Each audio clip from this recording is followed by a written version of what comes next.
श्री व्यासकृतं पितृस्तोत्रम्। जाबालिरुवाच गुरून्वद महाभागो वेदव्यास जगद्गुरो गुरूणां तारतम्यं च कस्मात् किं फलमुच्यते। व्यास उवाच माता पिता गुरुः श्रेयान् ज्येष्ठभ्राता पितामहः श्वशुरो मातुलश्चैव तथा मातामहः स्मृतः। पितुर्ज्येष्ठः कनिष्ठश्च भ्राता ज्येष्ठा निजश्वसा पितुः स्वसा जनन्याश्च स्वसा गुरुजनाः स्मृताः। पत्न्यः पितामहादीनां तथैव गुरवः स्मृताः। एतेषु हि पिता श्रेयान् गुरुरेव महागुरुः। पिता धर्मः पिता स्वर्गः पिता हि परमं तपः। पितरिप्रीतिमापन्ने प्रीयन्ते सर्वदेवताः। पिता यस्य क्वचिद्दृष्टो न तस्य कस्यचित् गतिः। जपोदानं तपो होमः स्नानं तीर्थक्रियाविधिः। वृथैव तस्य सर्वाणि कर्माण्यन्यानि कानिचित्। करोति सर्वदेवेशं पितरं चानुतप्ययः। अनुतापः पितुस्तीव्रं विषं दहति यं सुतं। जपादिविफलं तत्र दग्धक्षित्युक्तबीजवत्। पित्रर्थे पुण्यकर्माणि कुर्यात् सर्वाणि सत्सुतः। तेनाननुमतोऽप्येवं कुर्वन्नेवावसीदति। यत्नातु पितरं यस्तु कियत् पुण्यं च कारयेत् स तत्पुण्यफलं कोटि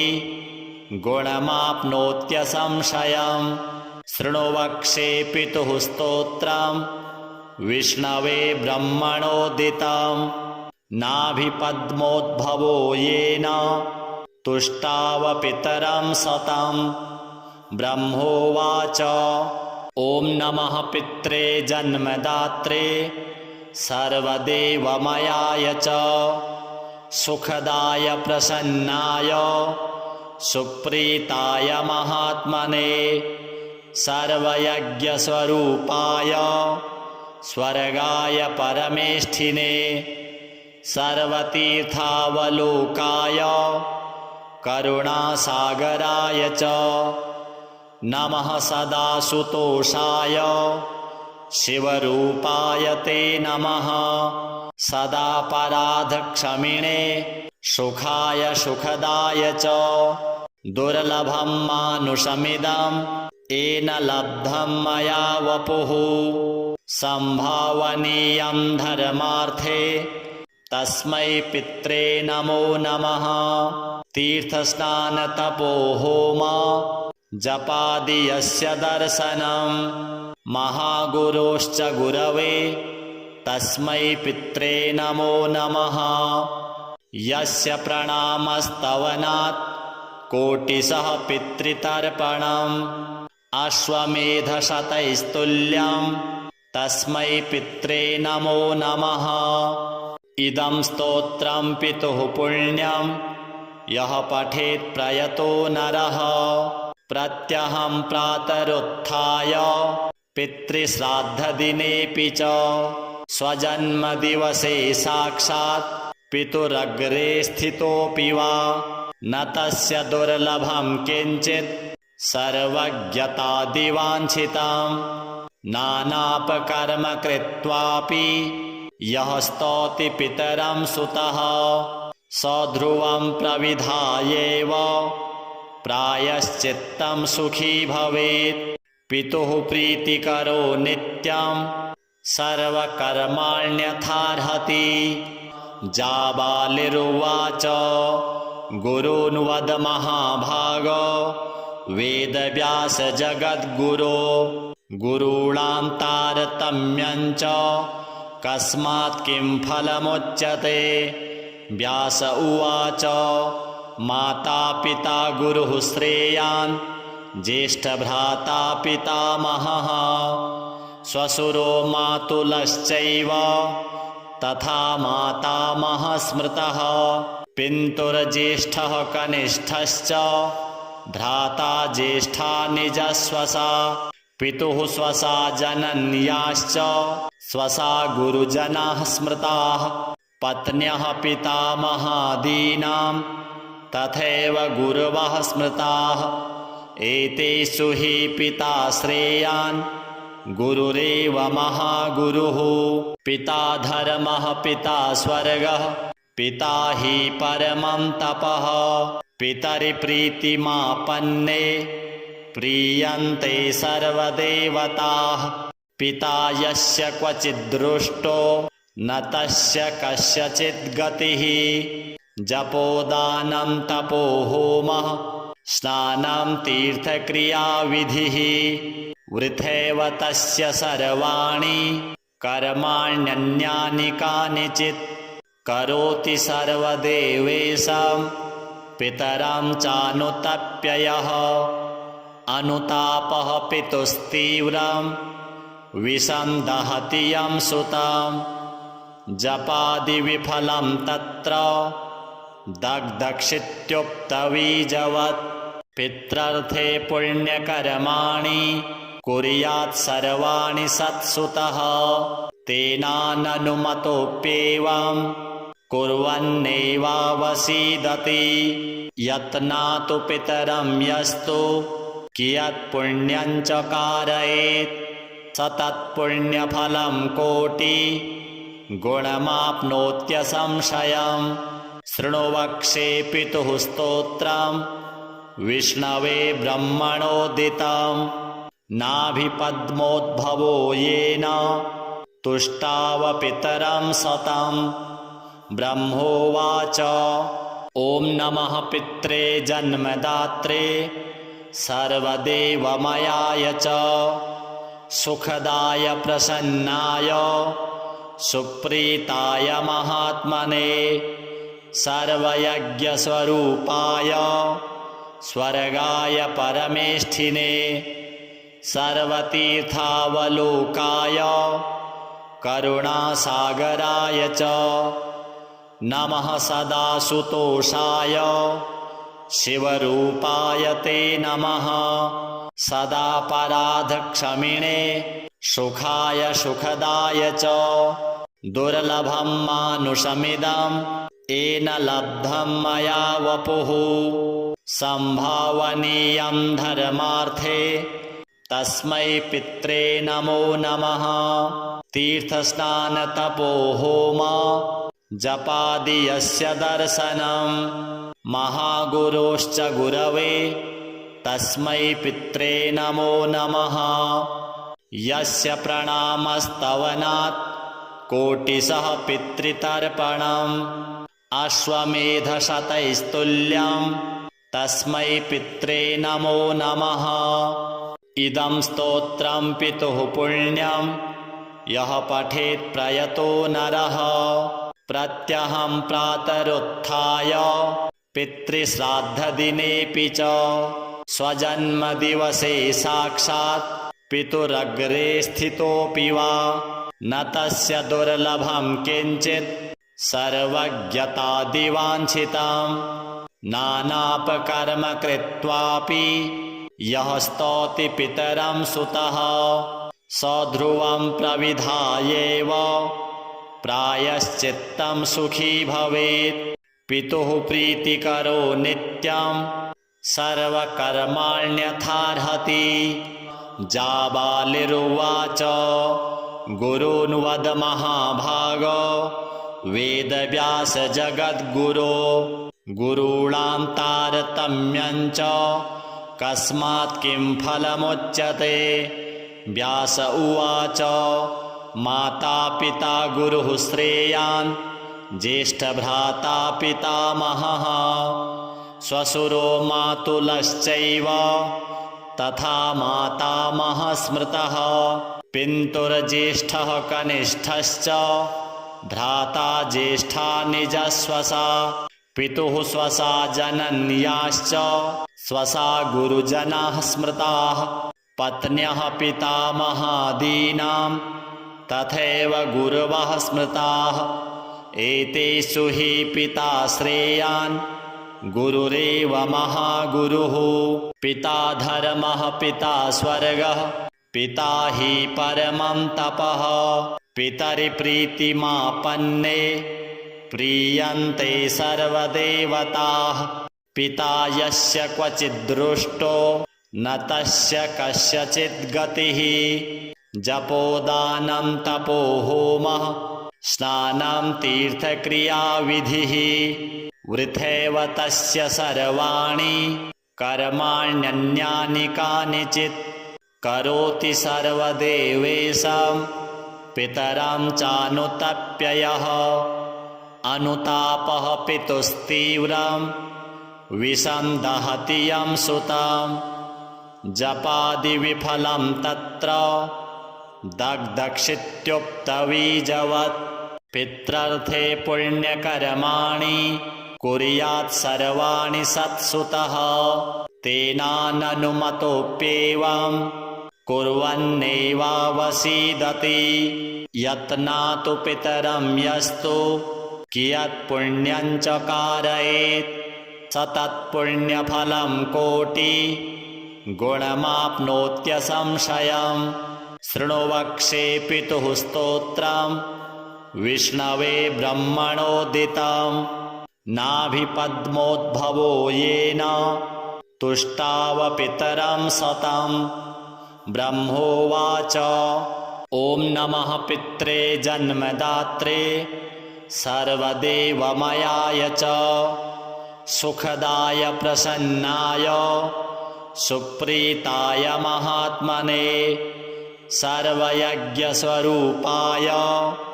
स्वर्गाय परमेष्ठिने सर्वतीर्थावलोकाय करुणासागराय च नमः सदासुतोषाय शिवरूपाय ते नमः सदा पराधक्षमिणे सुखाय सुखदाय च दुर्लभं मानुषमिदं येन लब्धं मया वपुः संभावनीयं धर्मार्थे तस्मै पित्रे नमो नमः तीर्थस्नानतपो होम जपादि यस्य दर्शनं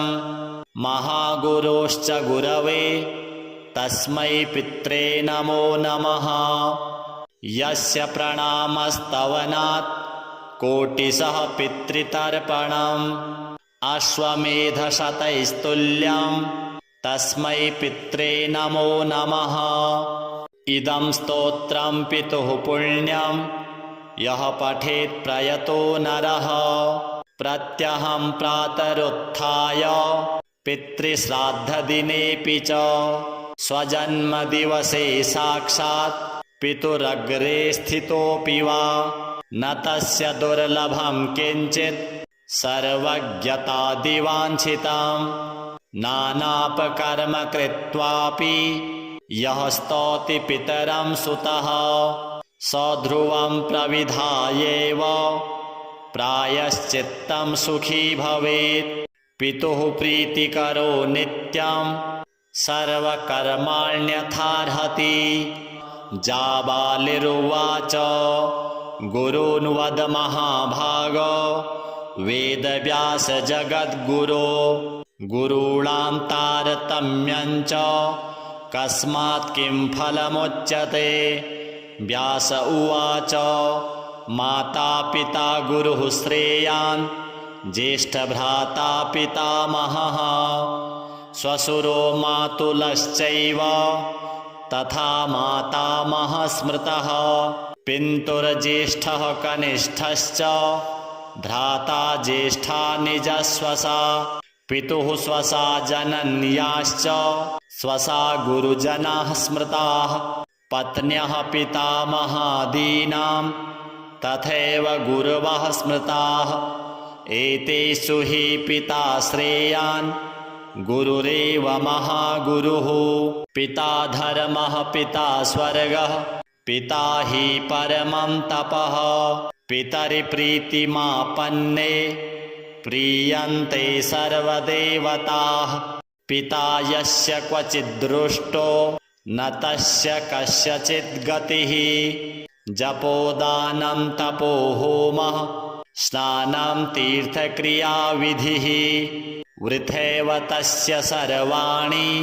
कर्माण्यन्यानि कानिचित् करोति सर्वदेवेशं पितरं चानुतप्ययः अनुतापः पितुस्तीव्रं विषं दहति यं सुतं जपादिविफलं तत्र दग्धक्षित्युक्तबीजवत् पित्रर्थे पुण्यकर्माणि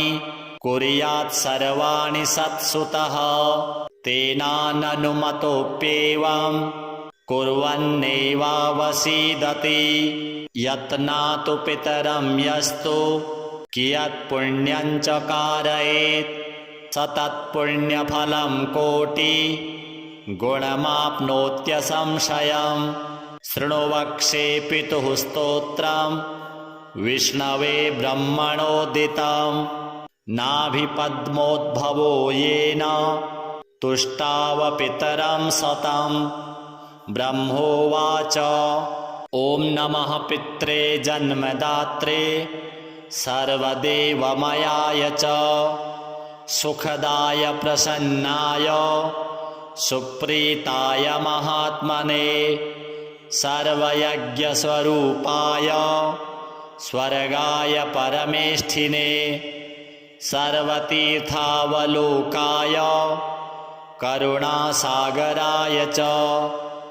नमः सदा सुतोषाय शिवरूपाय ते नमः सदा पराधक्षमिणे सुखाय सुखदाय च दुर्लभं मानुषमिदं येन लब्धं मया वपुः संभावनीयं धर्मार्थे तस्मै पित्रे नमो नमः तीर्थस्नानतपो होम जपादि यस्य दर्शनं महागुरोश्च गुरवे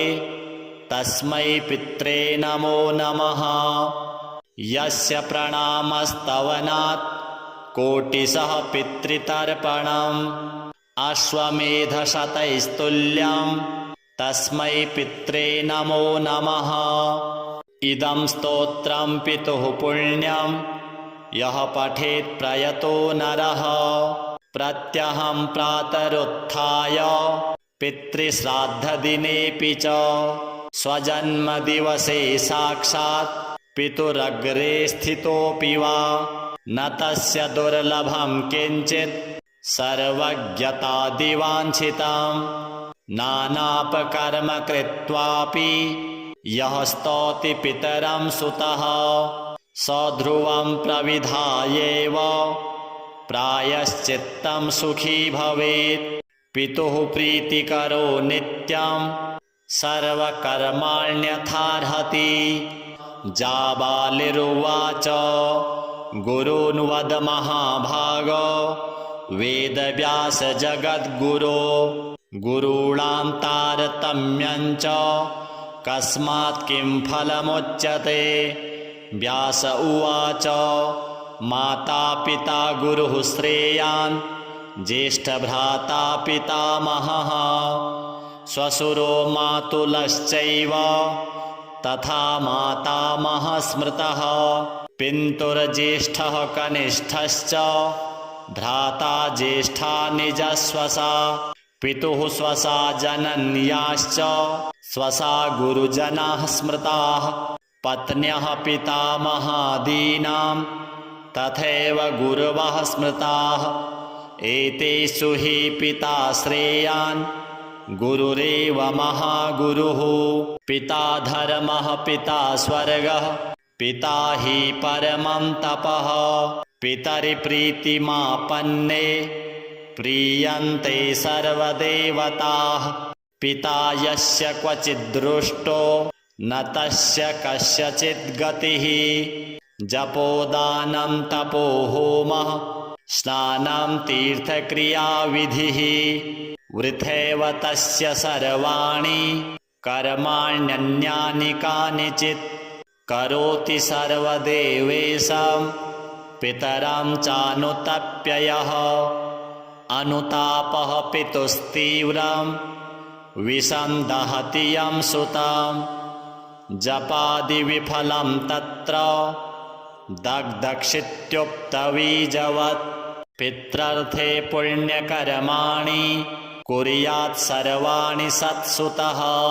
तेनाननुमतोऽप्येवं कुर्वन्नेवावसीदति यत्नातु पितरं यस्तु कियत् पुण्यं च कारयेत् स तत्पुण्यफलं कोटि गुणमाप्नोत्यसंशयम् शृणु वक्षे पितुः स्तोत्रं विष्णवे ब्रह्मणोदितं नाभिपद्मोद्भवो येन तुष्टाव पितरं सतं ब्रह्मोवाच ॐ नमः पित्रे जन्मदात्रे सर्वदेवमयाय च सुखदाय प्रसन्नाय सुप्रीताय महात्मने सर्वयज्ञस्वरूपाय स्वर्गाय परमेष्ठिने सर्वतीर्थावलोकाय करुणासागराय च नमः सदासुतोषाय शिवरूपाय ते नमः सदापराधक्षमिणे सुखाय सुखदाय च दुर्लभं मानुषमिदं येन लब्धं मया वपुः संभावनीयं धर्मार्थे तस्मै पित्रे नमो नमः तीर्थस्नानतपो होम जपादि यस्य दर्शनं महागुरोश्च गुरवे तस्मै पित्रे नमो नमः यस्य प्रणामस्तवनात् कोटिशः पितृतर्पणम् अश्वमेधशतैस्तुल्यं तस्मै पित्रे नमो नमः इदं स्तोत्रं पितुः पुण्यं यः पठेत् प्रयतो नरः प्रत्यहं प्रातरुत्थाय पितृश्राद्धदिनेऽपि च स्वजन्मदिवसे साक्षात् पितुरग्रे स्थितोऽपि वा न तस्य दुर्लभं किञ्चित् सर्वज्ञतादिवाञ्छितं नानापकर्म कृत्वापि यः स्तौति पितरं सुतः स ध्रुवं प्रविधायेव प्रायश्चित्तं सुखी भवेत् पितुः प्रीतिकरो नित्यं सर्वकर्माण्यथार्हति जाबालिरुवाच गुरून्वद महाभागो वेदव्यास जगद्गुरो गुरूणां तारतम्यं च कस्मात् किं फलमुच्यते व्यास उवाच माता पिता गुरुः श्रेयान् ज्येष्ठभ्राता पितामहः श्वशुरो मातुलश्चैव तथा मातामहः स्मृतः पितुर्ज्येष्ठः कनिष्ठश्च भ्राता ज्येष्ठा निजश्वसा पितुः स्वसा जनन्याश्च स्वसा गुरुजनाः स्मृताः पत्न्यः पितामहादीनां तथैव गुरवः स्मृताः एतेषु हि पिता श्रेयान् गुरुरेव महागुरुः पिता धर्मः पिता स्वर्गः पिता हि परमं तपः पितरिप्रीतिमापन्ने प्रीयन्ते सर्वदेवताः पिता यस्य क्वचिद्दृष्टो न तस्य कस्यचित् गतिः जपोदानं तपो होमः स्नानं तीर्थक्रियाविधिः वृथैव तस्य सर्वाणि कर्माण्यन्यानि कानिचित् करोति सर्वदेवेशं पितरं चानुतप्ययः अनुतापः पितुस्तीव्रं विषं दहति यं सुतं जपादिविफलं तत्र दग्धक्षित्युक्तबीजवत् पित्रर्थे पुण्यकर्माणि कुर्यात् सर्वाणि सत्सुतः तेनाननुमतोऽप्येवं कुर्वन्नेवावसीदति यत्नातु पितरं यस्तु कियत्पुण्यं च कारयेत् स तत्पुण्यफलं कोटि गुणमाप्नोत्यसंशयम् शृणु वक्ष्ये पितुः स्तोत्रम् विष्णवे ब्रह्मणोदितं नाभिपद्मोद्भवो येन तुष्टावपितरं सतं ब्रह्मोवाच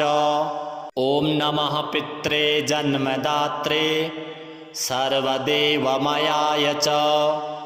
सुखदाय प्रसन्नाय सुप्रीताय महात्मने सर्वयज्ञस्वरूपाय स्वर्गाय परमेष्ठिने सर्वतीर्थावलोकाय करुणासागराय च नमः सदासुतोषाय शिवरूपाय ते नमः सदापराधक्षमिणे सुखाय सुखदाय च दुर्लभं मानुषमिदं येन लब्धं मया वपुः संभावनीयं धर्मार्थे तस्मै पित्रे नमो नमः तीर्थस्नानतपोहोम जपादि यस्य दर्शनं महागुरोश्च गुरवे तस्मै पित्रे नमो नमः यस्य प्रणामस्तवनात् कोटिशः पितृतर्पणम् अश्वमेधशतैस्तुल्यं तस्मै पित्रे नमो नमः इदं स्तोत्रं पितुः पुण्यं यः पठेत् प्रयतो नरः प्रत्यहं प्रातरुत्थाय पितृश्राद्धदिनेऽपि च स्वजन्मदिवसे साक्षात् पितुरग्रे स्थितोऽपि वा न तस्य दुर्लभं किञ्चित् सर्वज्ञतादिवाञ्छितं नानापकर्म कृत्वापि यः स्तौति पितरं सुतः स ध्रुवं प्रविधायेव प्रायश्चित्तं सुखी भवेत् पितुः प्रीतिकरो नित्यं सर्वकर्माण्यथार्हति जाबालिरुवाच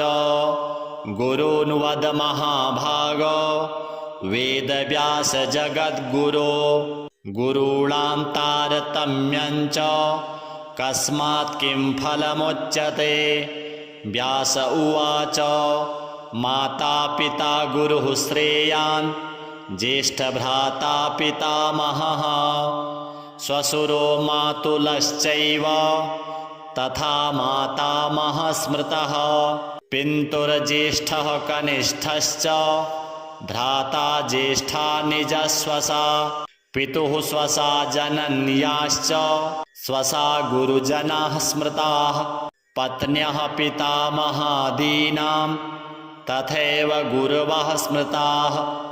एतेषु हि पिता श्रेयान् गुरुरेव महागुरुः पिता धर्मः पिता स्वर्गः पिता हि परमं तपः पितरिप्रीतिमापन्ने प्रीयन्ते सर्वदेवताः पिता यस्य क्वचिद्दृष्टो न तस्य कस्यचित् गतिः जपोदानं तपोहोमः स्नानं तीर्थक्रियाविधिः वृथैव तस्य सर्वाणि कर्माण्यन्यानि कानिचित् करोति सर्वदेवेशं पितरं चानुतप्ययः अनुतापः पितुस्तीव्रं विषं दहति यं सुतं जपादिविफलं तत्र दग्धक्षित्युक्तबीजवत् पित्रर्थे पुण्यकर्माणि कुर्यात् सर्वाणि सत्सुतः तेनाननुमतोऽप्येवं कुर्वन्नेवावसीदति यत्नातु पितरं यस्तु कियत्पुण्यं च कारयेत् स तत्पुण्यफलं कोटि गुणमाप्नोत्यसंशयम्। शृणु वक्ष्ये पितुः स्तोत्रम् विष्णवे ब्रह्मणोदितं नाभिपद्मोद्भवो येन तुष्टावपितरं सतं। ब्रह्मोवाच ॐ नमः पित्रे जन्मदात्रे सर्वदेवमयाय च सुखदाय प्रसन्नाय सुप्रीताय महात्मने सर्वयज्ञस्वरूपाय स्वर्गाय परमेष्ठिने सर्वतीर्थावलोकाय करुणासागराय च नमः सदासुतोषाय शिवरूपाय ते नमः सदापराधक्षमिणे सुखाय सुखदाय च दुर्लभं मानुषमिदं येन लब्धं मया वपुः संभावनीयं धर्मार्थे तस्मै पित्रे नमो नमः। तीर्थस्नानतपो होम जपादि यस्य दर्शनं महागुरोश्च गुरवे तस्मै पित्रे नमो नमः। यस्य प्रणामस्तवनात् कोटिशः पितृतर्पणम् अश्वमेधशतैस्तुल्यं तस्मै पित्रे नमो नमः। इदं स्तोत्रं पितुः पुण्यं यः पठेत् प्रयतो नरः प्रत्यहं प्रातरुत्थाय पितृश्राद्धदिनेऽपि च स्वजन्मदिवसे साक्षात् पितुरग्रे स्थितोऽपि वा न तस्य दुर्लभं किञ्चित् सर्वज्ञतादिवाञ्छितं नानापकर्म कृत्वापि यः स्तौति पितरं सुतः स ध्रुवं प्रविधायेव प्रायश्चित्तं सुखी भवेत्। पितुः प्रीतिकरो नित्यं सर्वकर्माण्यथार्हति। श्रीपितृदेवार्पणमस्तु।